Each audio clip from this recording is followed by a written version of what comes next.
All right, it is 2:12 and we have reconvened from executive session. We'll do some executive session items first. There'll be on 15A, there'll be no action. 15B and C we'll do as a court order here in just a moment with Commissioner Mitchell. 15D is no action. 15E is no action. 15F is no action. 15G, no action. 15H, no action. 15I, no action. On 15J, the chair will move for the approval of the defendant Purdue Pharma LLP's amended plan of reorganization in case number 19-23649 styled Purdue Farm LP et al., which is currently pending in the United States Bankruptcy Court in the Southern District of New York, and 2, authorize United Healthcare to grant the shareholder releases on behalf of Denton County any appropriate action. That's the motion of the chair. Second by Commissioner Williams. Any questions? All in favor say aye. Aye. Any opposed? Motion carries unanimously. Let's go back to Commissioner Mitchell on 2 of her appointees. They are 15. and C. Yeah, thank you. Let's go to item 13A is approval of the appointment to the City of Louisville Tax Increment Reinvestment Zone TERS number 2 board and any appropriate action. And Commissioner Mitchell, I'll hand the floor to you. I move that we appoint Conda Thimish to the City of Louisville TERS number 2 board for a 2-year term. All right, we have a Second. motion by the Commissioner, second by Commissioner Falconer. Any discussion? All in favor say aye. Aye. Any opposed? Motion carries unanimously. Next is 13B, approval of the appointment to the City of Louisville Tax Increment Reinvestment Zone TERS number 4 board and any appropriate action. Commissioner? I move we appoint Rena Maloney to the City of Louisville TERS number 4 board for a 2-year term. All right, we have a motion by Commissioner Mitchell, second by, who was it, Commissioner Edmondson? Mr. Edmondson. Any discussion? All in favor say aye. Aye. Any opposed? Motion carries unanimously. Thank you. Okay, let's go to, where was I? 7D. All right. Let's go to item 7D. We've already had our public hearings earlier this morning. This is item 7D, approve the adoption of the fiscal year 2025-26 Denton County budget amount of $452,153,186. The chair will move for approval. And I'm going to do one little addition here, Commissioner. Thank you. To adopt the budget as presented, but also to amend that presentation to reflect the recent, as in this week, recent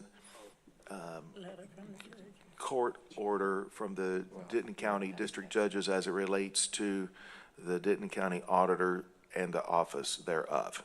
And so that would modify the salary and also the additional employees that they requested. And I'll have comments about that too, but that is the motion, is to do the adopted budget, make these necessary modifications that they are requesting, and we'll fold those into this current budget. So, that's a motion by the chair, seconded by Commissioner Williams. I will say I appreciate the time and attention the district judges have put into that recommendation. I will say that that we appreciate their input. I still have doubts about the necessity of that many employees as it relates to that. I've expressed that to the auditor and to them as well, and so I think we'll be working. I do realize they need more help, and we want to get them that additional help. That be the auditor's office, and so we'll figure out a timely way to onboard these new people. What is the most appropriate way?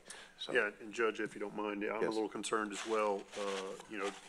Bringing 8 people on into an office at the same time is first off, I don't know if they're going to be able to hire 8 people, qualified people, and then to onboard them in a timely fashion that's not more disruptive to the organization is going to be difficult as well. So I could appreciate bringing 3 on, and then after we would have been brought on, reevaluate the situation. the timeliness of it. Yeah, and bring on another after that. But obviously, we're held to the wishes of the court, and so we're going to do what we have to, what we're mandated to do, and make sure that we do it as smoothly as possible and make sure everybody's successful. And I'm also very open to the addition of outside contract labor as well, and I do actually think we have, the rest of the county, we have a external audit that is conducted, and so I think that might be it's a timely option, I think that we could definitely use. So anyway, that is a motion. Yeah. And we have We got a minute and comments. a second. Okay, go ahead. Oh, I'm going to echo all those things, and I feel like that there are a lot of options that we haven't had an opportunity to really evaluate, like the outside. We're looking to try to limit how much of our taxpayer dollars we spend. And I would also say the timing's bad, that we get that just such a short time before we are making everything has to be approved. So a little disappointing on that. Okay, Judge, I just want to thank the budget director and his office for all the hard work that Yep. they've done, and every one of the county employees who have submitted their budgets to the budget officer in a timely manner. And there's a reason why he sets out a budget calendar, and that calendar is for us to get the requests that we have in, so when the commissioners start discussing how can we pay for additional employees of material or whatever salaries, that we will have time to discuss it and make a plan and find out where we're going to get the money to pay for it and how we're going to get the money to pay for it. And when we get a order at the last minute saying that you will add 5 additional employees to one of the staff budget, we have to pivot. And we have to turn around and come back and reevaluate the budget to make sure that we can get all that additional employees in without causing the taxpayers an exorbitant rate. So I would ask every elected official and our staff members that if you've got a request, you get it in during the budget calendar, Yep. so we can be able to evaluate it and make sure that we can fulfill your request as much as we can. Thank you. Yeah, to add to that, so there's other people that are having, that are dealing with budget deficits, and I would say that this county does a fabulous job, along with every employee here and the elected officials, and in keeping ourselves where we stay within budget. And I'm proud to say that we've been able to do that for as long as I've been here, and then obviously way before I was here. So congratulations to everybody on that, quite frankly. Okay, Commissioner Edmondson, did you want to say something before I do the thank yous? I'd like to thank the budget office. You do a great job. It's easy to follow. I really appreciate it. Thank you. Okay, all right, we have a motion and a second. Any other comments? And then we'll vote and I'll do some thank yous. All in favor say aye. Aye. Any opposed? Motion carries unanimously. Let's do the tax rate, then I'll close it up. So let's go to item 7E, which is right. approval that the property tax rate be increased by the adoption of a tax rate of 0.185938, which is effectively a 3.891649% increase in the tax rate. This tax rate will raise more taxes for maintenance and operations than last year's tax rate. The tax rate will effectively be raised by 5.067143% and will lower taxes for maintenance and operations on a $100,000 home by approximately 0.49.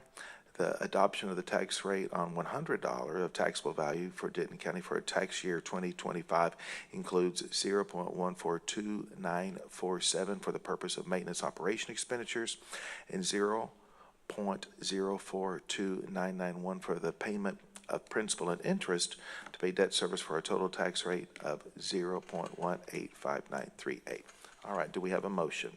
Yes, sir, I have a motion. We have a motion by Commissioner Falconer. If you'll please read that, sir. Yes.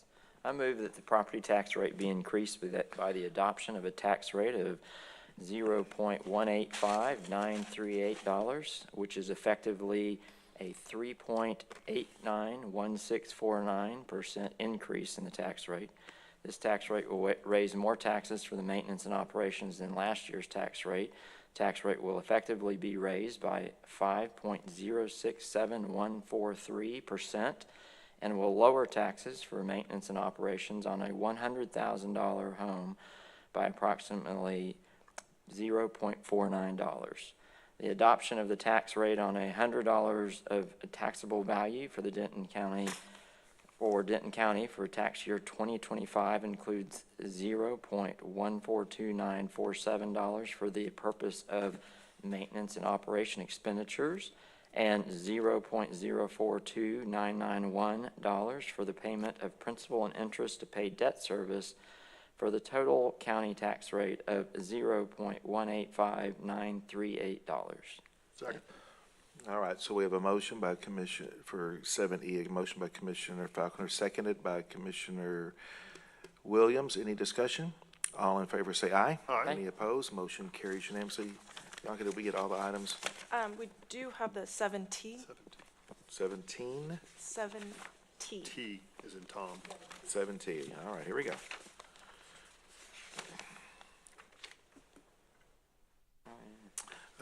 Would there be no action on that since we already took the other? So Thank there'll be no action.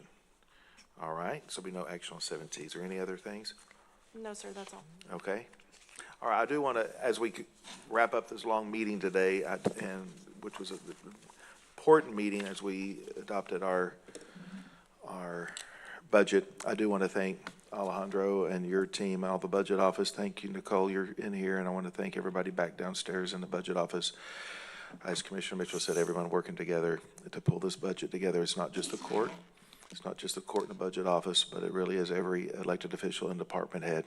And it really is every rank and file employee across this whole county. We're all part of the budget process because whether or not we do our job efficiently impacts the taxpayer. And as we many times take more duties and responsibilities on without additional staff, as people have that willingness to have a team spirit, that impacts the budget. And so everyone is a participant in this process. It's not just the people that were here voting today or the people making the budget recommendations. So I want to thank everyone for your efforts. We were able to, I think, did a good job of balancing the tax rate and also taking care of the necessities that we're having to deal with here at our local level. You know, as federal government contracts, grants, and so forth, we've had to be nimble this year, haven't we, Matt, and adjust things and operations as things have adjusted at the federal level. Obviously, the state level, there's new state mandates that cost this county hundreds of thousands of dollars that we had to, that money just didn't come from Austin. It was required by Austin. So we had to make adjustments here at the local level to our business model. And so we continue to do that as we spent $2 million buying a fire station. I never thought in a million years we'd be setting up a fire department. But because of state statutes and the modifications and how local control has been modified and new additional responsibilities placed on the county, we're having to absorb those costs. Those costs that are made by others, we're having to pivot and make modifications. So I think it's important that we always are mindful of that, what our state and federal partners do and our cities, and how we have to potentially need to modify our relationships with the cities that we help so generously and partner with because of state and federal changes. And so every session of Congress, every session of the legislature impacts us, sometimes for good, sometimes not so much.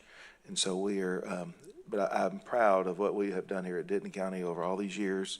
And we continue to move forward and with a spirit of growth and welcoming as people come to the county, you know, as we welcome new people to the county every day.